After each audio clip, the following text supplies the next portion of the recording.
Perkenalkan, saya Irma Dwi Amalia. Saya akan menjelaskan tentang surah Al-Kafirun, asbabun nuzul surat Al-Kafirun, tafsirnya beserta hukum bacaan tajwid qalqalah yang ada dalam surah Al-Kafirun. Yang pertama yaitu marilah kita membaca surat Al-Kafirun bersama-sama. A'udzu billahi minasyaitonir rajim. Bismillahirrahmanirrahim. Qul ya ayyuhal kafirun la a'budu ma ta'budun wala antum a'biduna ma a'budu wala ana a'bidum ma a'badtum wala antum a'biduna ma a'budu lakum dinukum waliyadin. Shadaqallahul adzim. Yang artinya, katakanlah Muhammad, wahai orang-orang kafir, aku tidak akan menyembah apa yang kamu sembah, dan kamu bukan penyembah apa yang aku sembah, dan aku tidak pernah menyembah apa yang kamu sembah, dan kamu tidak pernah pula menjadi penyembah apa yang aku sembah. Untukmu agamamu, dan untukku agamaku. Selanjutnya, asbabun nuzul surah Al-Kafirun.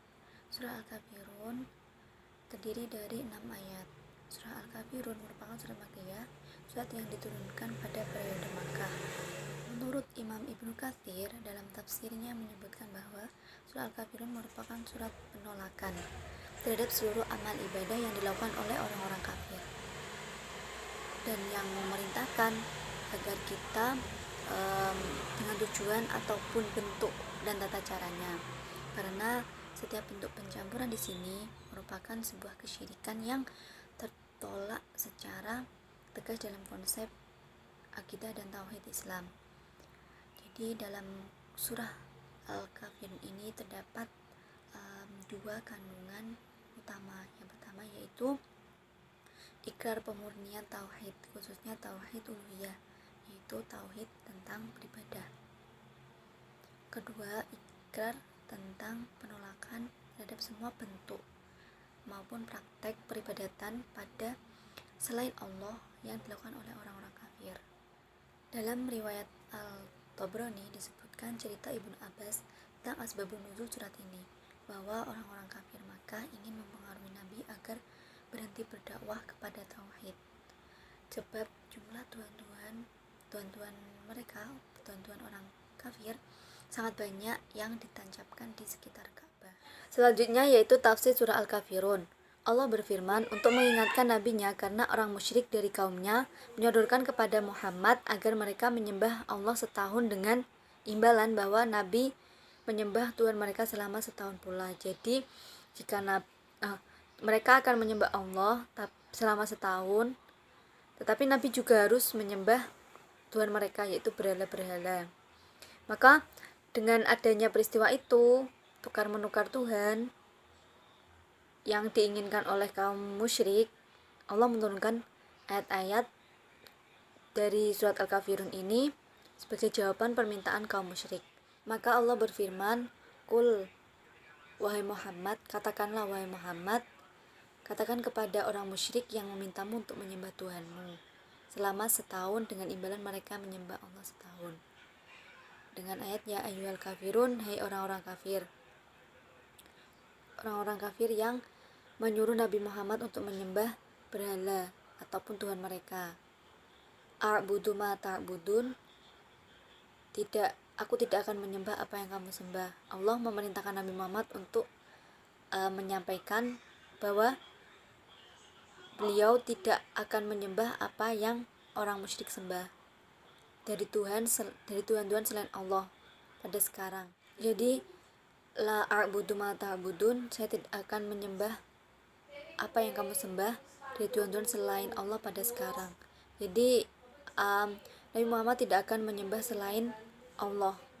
Itu saat mereka menyuruh Nabi Muhammad untuk menyembah Tuhan mereka selama 1 tahun. Wala antum arbiduna ma a'bud, dan kamu bukan penyembah apa yang aku sembah saat sekarang. Jadi, dan mereka juga tidak menyembah Allah yang disembah oleh Nabi Muhammad. Wala ana abid, dan tidak aku sembah pada masa yang akan datang, abatum, apa yang kamu sembah. Jadi di masa yang akan datang pun Nabi Muhammad tidak akan menyembah apa yang orang kafir atau orang musyrik sembah. Pada masa lampau la antum arbidun, dan tidak akan kamu sembah apa yang kamu sembah, dan orang musyrik tidak menyembah apa yang Nabi Muhammad sembah.